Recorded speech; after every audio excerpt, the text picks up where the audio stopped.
Yayasan Seti Hati Ternate. Jadi yang ada Yayasan Seti Hati Ternate ya. Kalau PSHT tidak ada. Jadi,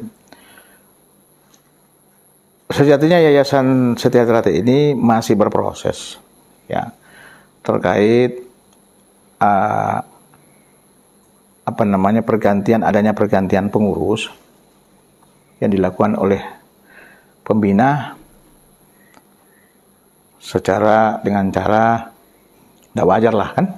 Akhirnya beberapa pengurus yang merasa haknya dilanggar mengajukan gugatan kan, baik itu di peradilan umum, yang terakhir yang sekarang ini dalam perkara 34 di Pengadilan Negeri Madiun Kota, itu sekarang berproses sampai di tingkat kasasi. Tuh ya, tingkat kasasi. Yang digugat dalam perkara tersebut adalah akte nomor 9. Ya. Akte nomor 9 miliknya yang dikeluarkan oleh Notaris Martia Bantul ya, Yogyakarta. Tuh. Nah, perkara 34 ini pertama di Pengadilan Negeri, putusan tingkat pertama, pergugatan di NO ya, not in conflict verdict. Jadi tidak dapat diterima kan? Nah, terus pihak penggugat banding ya, kami banding. Dibanding itu dinyatakan gugatan ditolak, jadi mengambil alih pertimbangan. Lagi-lagi dengan ditolak gugatan, kami banding ya, kami kasasi ya, kami kasasi melakukan upaya hukum kasasi, dan sehingga saat ini perkara tersebut masih berproses ya. Adapun alasan kasasi, tentu kami melihat di dalam pertimbangan hukum dalam putusan tersebut bahwa Pengadilan Tinggi Surabaya dalam memeriksa perkara tersebut kurang cukup mempertimbangkan dalam mengambil putusan ya, atau Ompoldoende ya, Kemetiver. Nah, karena kami melihat di situ, menurut kami itu Ompoldoende, karena majelis pemeriksa perkara aku ini hanya mempertimbangkan kewenangan gitu loh. Kan? Hanya mempertimbangkan kewenangan di undang-undang, diatur di dalam undang-undang yayasan kan? Kalau nggak salah pasal 28 dan sebagainya. Tetapi dalam melaksanakan kewenangan ini, kewenangan kan jelas pembina. Dalam melaksanakan kewenangannya, diatur dalam pasal 28, itu harus amanat undang-undang harus mengacu kepada pasal 32 gitu lah. Nah, di dalam pasal 32 di situ ada amanatnya, diatur bahwa pembina dalam rangka mengganti pengurusan mendasar kepada anggaran dasar yang berlaku di yayasan tersebut. Nah, ini yang tidak dilakukan ya. Anggaran dasar mengatur itu yayasan harus mendapatkan persetujuan dari pengurus, rapat pengurus lengkap PSHT ya. Sebagaimana instrumen ini dilakukan dalam mengganti kepengurusan sebelumnya, instrumen ini digunakan ya, baik dari 99 sampai ke 2016 terakhir tetap menggunakan, atau 2014 dan diperbaharui lagi 2016 tetap menggunakan instrumen itu. Ada SK dari keputusan dari organisasi PSHT. Kenapa? Karena memang yayasan ini miliknya Ternate kan, miliknya organisasi. Nah, bukan milik perorangan, kelompok orang, tidak. Itu milik organisasi, sengaja didirikan untuk mengelola aset milik organisasi. Jadi dititiplah kan, titipanlah. Baik itu yang benda bergerak maupun tidak bergerak kan. Tuh. Kenapa? Karena PSHT sendiri lagi-lagi tidak berbadan hukum. Jadi kalau urusan spesimen di bank, nggak ada akte pendiriannya kan. Nggak bisa atas nama PSHT rekeningnya itu gitu loh.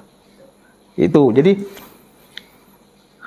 disitulah titik-titik awalnya terjadi sengketa kan, terjadi perselisihan itu kan. Jadi ada kesalahan prosedur. Kami melihat sudah ada kesalahan prosedur, makanya kami kasasi kan. Nah, mudah-mudahan putusannya lah kita berdoa sama-sama, meminta semua pihak untuk mendoakan mudah-mudahan prosesnya itu sesuai dengan harapannya, putusannya. Itu Mas. Nah, ada lagi perkara terkait pembatalan pengesahan kepengurusannya yayasan.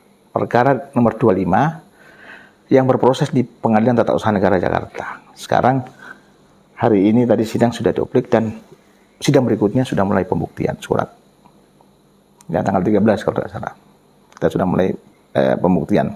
Jadi sidang langsung offline kan. Nah, kenapa kok ada lagi Pengadilan Tata Usaha Negara kan? Bukankah, ini mungkin ada yang bertanya, bukankah Pengadilan Tata Usaha Negara memeriksa terkait keputusan yang bersifat base checking kan? Keputusan yang bersifat tun kan? Nah ini, karena pengesahan tersebut, kepengurusannya mereka ini memang disahkan 2017. Tetapi kita ketahui bahwa telah dilakukan, setelah ada pengesahannya, setelah ada gugatan pada saat kita insakel di pengadilan negeri ya, dalam perkara 34. Jadi itu. Jadi yang digugat itu perkara akte nomor 9 yang muncul akte nomor 10 gitu loh. Jadi sedikit lagi ini kan. Dari situ saja kalau kita mau objektif, harusnya putusannya tidak gitu kan. Harusnya putusan dalam perkara 34 itu karena tidak sesuai yang digugat dengan ini, absurd kan? Kabur berarti gugatannya. Ya, antara 9 dengan 10. Ternyata yang digugat 9 dan yang akte yang sesungguhnya nomor 10. Berarti kan tidak nyambung gitu loh. Harusnya gugatan tidak memenuhi syarat formal, dinyatakan tidak dapat diterima, bukan ditolak kan. Itu Mas ya. Tuh. Jadi itu kepengurusannya. Jadi bukan sengketa sejatinya bukan. Kepengurusan. Kalau aset tidak ada. Ya? Tidak ada perkara satupun yang bersengketa terkait aset. Ada yang mengatakan nanti sudah disita Padepokan, pintu masuk untuk menyita apa gitu loh. Ya kan? Nah itu. Tidak ada juga hasil dari kejahatan dan sebagainya, clean Padepokan Agung tersebut. Ya kan? Itu. Itu terkait ya. Jadi semua biarlah berproses. Ya, berproses. Tunggulah. Mari kita sama-sama bersabar menunggu bagaimana hasil proses akhir dalam kedua perkara tersebut ya. Di samping juga itu, kami juga menemukan adanya di dalam akte nomor 10 adanya penggunaan SK yang jadi gini. Bu Mardia menuangkan dalam aktenya ini tetap menggunakan SK nomor 27. Nah, SK 27 itu isinya pengurusnya, isinya adalah pengurus kan? Pengurusnya adalah ini. Nah, di dalam akte tidak sesuai isinya SK 27 gitu loh. Pengurusnya. Ya kan? Kalau ahli hukum pasti mengatakan, melihat bahwa akte ini tidak sesuai dengan keadaan yang sebenarnya gitu loh. Ya kan? Sehingga karena itu sudah digunakan, maka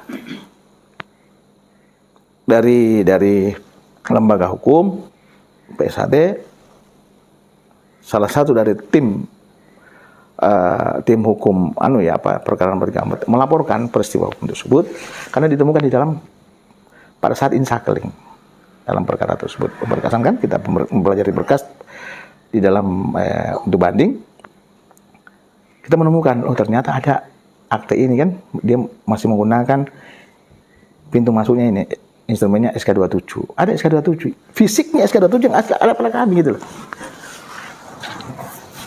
Itu. Ya kan?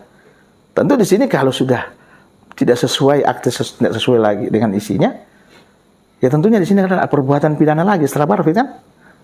Makanya dilaporkan oleh saudara Sutris ya di di Polres Kota Madiun ya. Sekarang berproses juga.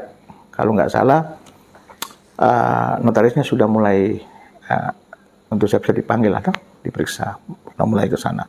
Karena tentu di sini karena ini pejabat notaris, mereka juga punya, setiap notaris kan punya hak imunitas untuk sebelum diperiksa pihak kepolisian atau aparat harus melalui organisasinya kan, ada di situ. Jadi itu ranahnya sana, bukan ranahnya kita lagi kan.